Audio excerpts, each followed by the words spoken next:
Manny Pacquiao, pinigilan ang laban ng anak na si Jimwell sa kanyang undercard.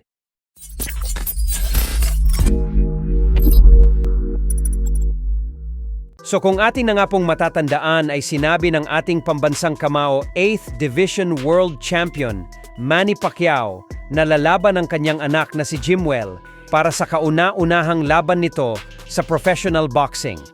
Lalaban si Jimwell sa kanyang undercard kontra kay Mario Barrios sa Hulyo 19. Subalit sa latest interview nga po ni Pacman, ay sinabi nito na hindi na matutuloy ang laban ni Jimwell. Paliwanag ni Pacquiao na nakikita niya daw kasi itong distraction para sa kanya. Giit ni Pacman na nagdesisyon umano siya na i-postpone ang professional boxing debut ni Jimwell sa buwan ng Setyembre-Oktubre. Dahil mahirap daw sa parte niya na panoorin na lumaban ang kanyang anak bago siya sumampa sa ibabaw ng lona. Pero sinama niya pa din umano si Jimwell sa training camp niya. Kasi ang henerasyon umano ng mga boksingero ngayon ay hindi na alam kung paano nila paparusahan ang kanilang mga sarili sa ensayo. Kaya gusto niya daw ipaintindi kay Jimwell kung ano talaga ang boxing. Bukod dyan, ay naging prangka din ng 8th Division World Champion matapos nitong sabihin na bagamat pasyon ni Jimwell ang boxing ay sa katunayan umano, ay medyo late na nagumpisa si Jimwell sa pagboboxing. Wala naman daw problema sa kanya na sundin ng kanyang anak ang pasyon nito sa sports ng suntukan.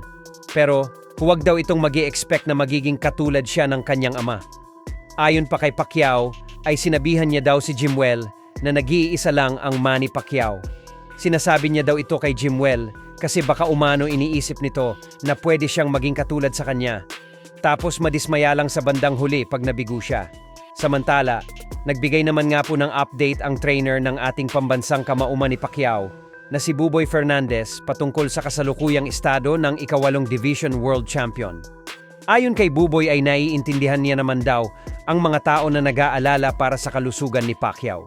Subalit sa edad umano nito na 46 na taon, ay siya daw mismo na matalik na kaibigan ni Pacquiao ang siyang makakaalam kung kaya pa ba nitong lumaban o hindi na. Giit ni Buboy na base daw kasi sa nakikita niya ay kayang-kaya pa talaga ni Pacman.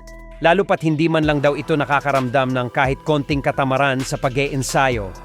Kung diyan ay sinabi din ni Buboy na huwag daw tayong bumase sa edad ng isang fighter at bagkus bumase umano tayo sa sipag at kapasidad nitong sumabak sa isang matinding training camp.